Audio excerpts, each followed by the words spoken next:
Good morning, good morning, good morning, good afternoon, wherever you are, good evening, wherever you are on the planet. Welcome back to another edition of Burn the Manual Productions presents the Founders Chat. I am a co-founder. My name is Anthony Carter, and I am here with. OnJonet. Okay, folks, we're going to jump right in. As usual, if you have anything you'd like for us to discuss, things to bring up, if you like our take on things, we welcome that. We welcome feedback. We are from different, Miss O and I are from different worlds. We're 30 years apart in age, but we have Yeah, different takes on things. which is So amazing. yeah, so whatever you throw out to us, you want us to talk about, we will have some interesting takes on it. Let me put it that way. Hmm. Um, let's get started. Let's see, what should we talk about today? Um, let's jump right in. Here's a tough one. Hmm. This is something I was thinking about the other day. What quality do you least like about yourself? Ooh. Hmm. That's tough because I feel like there's tons. No. Oh no. Well, No, this is I a 20-minute think show. We don't have. I think um oftentimes I can struggle to focus on one thing and get one task done if I feel overwhelmingly inspired. It's something we talked about in the last episode or episode before that, where if I am just struck with inspiration, it comes in the biggest wave possible, the Okay. biggest wave. And I'll get like 15 different ideas, and none of them I will execute. They will just sit in my head or sit on a paper. That's probably my one of the worst qualities I have, because then, I can go, all this time can pass and then I get nothing done. So Mm-hmm. I try to combat that with writing things down and having a calendar and a schedule and trying to take things day by day. And but yeah, that 100%, I would say, is one of the biggest reasons why I failed to accomplish so many things in my life. It's because I really struggled to just zone in and get one thing done, which when I was younger, that was easy. It was easy for me to be like, I'm just going to get it done and that's it. But I feel like as I got older, it was just, I don't know, I just had so much going on in my head that I could not, for the life of me, focus and complete one task. I Mm-hmm. had to be all over the place. Okay. Let's see. I think the quality I least like about myself, and it's a twofer, because they kind of go hand in hand. And I think it's what the quality I least like about myself, a Mm-hmm. characteristic I least like, is that I think many times I will let things go on a little too long, Mm, and something will happen, a situation will occur, and instead of me just saying, okay, we're not going to do this, right, and walking mm-hmm. away, or saying, or telling the person, look, this is what it is. These are the consequences. This is what's going to happen if we Mm-hmm. continue with this behavior. Now I've gotten better at that. But so the things I least like about myself is that I think sometimes I will let things go on too long. Mm, I will have more than one conversation about the same thing, which I mm, hate, and yeah. then um, I guess, for lack of a better term, cut the person off. Like I've just had enough, Interesting. right? Mm-hmm. And it's always over something really trivial, because by that Mm-hmm. time I've had enough, right? Right, right. And Yeah. then it's almost Mm-hmm. like, somebody didn't put the soda can back or something, and that opens the floodgate. Mm-hmm. Yeah. So I think, and what I am working on is being very. We talked earlier about like exercising that no muscle, Mm, so that when I draw the line in the sand the first time, mm-hmm. there won't be a second time.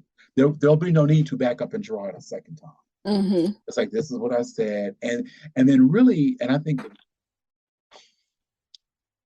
and I think that's why I think it's a twofer. I think it goes hand in hand with my, I don't want to say naivete, Hmm. but I think I watch people do things and I think in my head, and this gets me in trouble all the time. Well, I wouldn't do it that way. Hmm.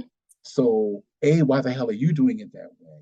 And B, if I point out, because of course you're asking me, Hmm. you want my opinion. If I point out here's a better solution, you'll take it, right? Oh, Because okay. really that's what you want is a better solution.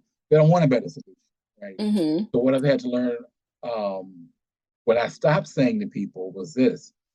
Uh, I used to say, what was my catchphrase? What was my catchphrase? Oh, I can't remember. I haven't used it in over 2 years. I can't remember what it was. But the catchphrase, I'm paraphrasing myself, was something along the lines of, oh, here it is. The catchphrase was, uh, have you considered, what was my catchphrase? It was something along the lines of, have you considered there might be another option? Or Okay. are you willing to consider another option? No, they're not, Mm. you know. But I no longer say that. I no Mm. longer ask people if they're willing to look at something different. There's a like a mindset I used to be in, which part of it I miss, which is when I was younger, especially like when I first moved to LA, very fresh into my independence, into everything, was just like, so what? Like, I can do what I want. It's a new world, new adventure. And I was just so eager to just do anything. And if someone rubbed me the wrong way, it's fine. Right. I didn't really work that hard to maintain friendships or relationships. Like there were some friendships that were great, but if like we had a falling out, okay, you're cool. Like I have a whole world ahead of me now. And that was where I was, which in some moments can be very toxic, but in other moments, I had never felt so free emotionally. Right. Mm-hmm. And as I got older, it became really hard to just let things go. And I don't think I felt very free emotionally in such a long time. Because I feel like I'm always attached to something. I'm attached to either the result or someone else's result or their feelings or something. I'm overthinking. I'm thinking about, well, if I do this, what happens? If they do this, what Mm-hmm. happens? I just always am thinking of um, what the end result will be. And it's similar to what we talked about before, where it's just like, it's less about the experience for me and more about, well, if I do it this way, this should happen, whether it's work, friendships, Mm-hmm. relationships, whatever. And I've gotten so much better at it now, but that feeling of being so emotionally free of a result Mm-hmm. is something that I'm still struggling with. And it's just so interesting when you kind of put yourself in a new situation, whether it's moving to a new city or wherever else, you almost have no control because everything's new. You have to relearn Right. it, make new friendships, new environment. And I often wonder, how can I put my mind in a similar, position that it was before when everything was new? Because I think sometimes I believe that I am so stuck in a year ago, 2 years ago, 3 years ago, 4 years Mm-hmm. ago, that I can't like drop those feelings and be okay. Let's just come into this new idea, way of life, business plan with fresh eyes. I don't think I've ever had fresh eyes. So I don't know that anybody does. yeah. I think that's interesting. It's we all want to believe that we come to things, unencumbered, like you said, with fresh Hmm. eyes. I think you go into every situation with knowledge based on an experience that you've had, right? Hmm. And then you kind of let people either confirm that experience in your like what you dealt with in the past, or they don't, right? Mm-hmm. And I think a lot of times we spend time, or especially if, and even if the experience was bad, sometimes we'll try to put people in a role because that's, Mm-hmm. you know how to handle that, right? Like if your person has dated a lot of lunatics, if Mm-hmm. somebody comes along that's not a lunatic, if the only way you know how to interact with somebody is if they're a lunatic, you'll Mm-hmm. make them into one. Yep. Because A, you get to be right because we love being right. Yep. Yep. And B, that means, I don't have to look at me. I don't have to look at why have I been with five lunatics? Because that's Mm-hmm. me. Now, one or two, you're like, oh, but by the time you get to three and four, that's a pattern. That's you. Yep. So really Yep. looking at that. So let me ask you this, because I don't want Zoom to give us the boot. Oh no worries. But let me ask you this. So with the characteristic that you least like about yourself, Mm-hmm.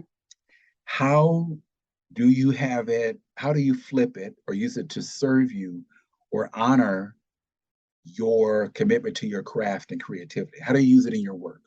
How do you flip it so that it becomes an asset instead of a liability? That's a better way to put Yeah. Well, a part of how I do that is writing everything down. I have a lot of voice memos that I speak into, and understanding that just because, like, I really try to slow down and understand that just because an idea is coming to me now doesn't mean it has to be a multi-million-dollar business tomorrow. it. I can I can let it build. I can, Mhm. think on it, and that has probably been my biggest asset is learning to just slow down, let the ideas come, nothing wrong with it, but return to them and kind of make sure I just put myself in a position where I'm not like mentally overwhelming myself. Right. That's as of now what I do. Okay. Hmm. Okay. Um, I think asking myself that question, uh, I use it as an asset all the time, right? Mm, One of the things I'm really good at, and I uh, recognized it. I saw it yesterday. I've seen it before, but I saw it yesterday when I was with that group. I'm really good at, and I've had to learn this because this was not taught to me. It is mhm, something I had to unlearn, right? And mm, it's something that most of us have learned to do or not do. I've learned to move towards love mhm, and to move towards resource. So I've learned, like Bell Hooks says, I've learned to go where the love is. So mm, I don't, so when I'm around people who have ill will towards me or don't think highly of me or don't, if, luckily I've unlearned some of those patterns so that it feels mhm. foreign, right? I may not be able to articulate it, but I know immediately, like, oh, no, no, no, we're not going to do that, right? Yeah. Or this isn't a space I need to be in. Or if it is a space, I quickly figure out how the hell am I going to get out of here, Mhm, and I give myself an exit strategy, a time limit, right? Like maybe I have to be here because it's a job, or I have to be here because I'm with somebody I care about, and they've taken me someplace, or we're at a party or something. mhm, But then it becomes okay. Let's not wallow in this. How do we get out of it, and how fast, right? mhm, So for me, I think the big asset has been because I've put together what I used to refer to as a love army, right? These mhm. people around me that have really been, and you're part of that, right? So it's kind of Yeah. like, and the best way I can describe it is is along the lines of every idea that I've brought to you, we haven't necessarily done everything I've come up with, but you've Mhm. never told me, no, this is a bad idea. Right. Well, where'd you get that? There's none of that, right? Mhm. Yeah, yeah. Or looking at me like, and I know that every, because I don't have your background and don't have your experience, some of the stuff would sound foreign to you, right? Where I Mhm. look at it like, okay, why can't we make this happen? Yeah. But I think for me is learning over the years, unlearning the concept of not, like Steve Harvey says, not telling my $1 million ideas Mhm. to $1 people. They're not going to Yep. see it. Yep. So Mhm. we keep it zipped. There's no point in talking. There's no point. And like even with me, when I'm working on different projects, what I have learned in terms of it being an asset is I'm not going to have the same conversation with people about the same project over and over again, right? Like if I have Mhm. an idea for something, Like when I came to you and I said, "This is what I want to do," we had a conversation, Hmm. we had we had an email, and we were off and running. Hmm. If it had been, if we were still talking about doing a film today, and I first Yeah. reached out to you in January of what uh when did we reach out? It was in COVID, January of 21. That's 2 years. Hmm. And we would have been one, I wouldn't have done that. But I know people that do that, you know. Hmm. And I'm Just keep and so talking, for right? me, yeah. But so for me, it's like that's part of that is a definite asset. Um, is really being able to maneuver and figure out very quickly, okay, is this a resource? Is this somebody who can honor me and I can honor them? Hmm. Right? There's a great book, Nathaniel Brandon died a couple of years ago. They call him the father of the self-help movements or Mm. or self-esteem movement. But he wrote a book, and his book is called What Love Asks of Us, right? Mm. And it's all about having a real relationship with people, right? And Hmm. the three things that he mentions, which I actually pray and meditate on every day, and I've done it for almost 10 years, which is, when you're in a relationship with anybody, friendship, intimate, married, three things you should look for: love, appreciation, and respect. Mm. If you don't have those three things, nothing else really matters, right? Yeah. So to me, when I look at any relationship, I'm really good at sussing that out very quickly. Right. Like, oh, we're not, oh, especially if we have to have a come to Jesus and I'm talking to you about some behavior, Hmm. the only response should be, oh, I didn't know it was landing on you that way. I Hmm. don't, if you give a crap about me or if I give a crap about you, the response should be, and I say should because I know you're not supposed to use should, Hmm. but I say the response should be, I value you in a relationship enough. Let me check myself. Yeah. Let me come up with another response. Anything other than that, you're out. Get your head, Hmm. you get the pink slip. Clock out. We're done. Yeah.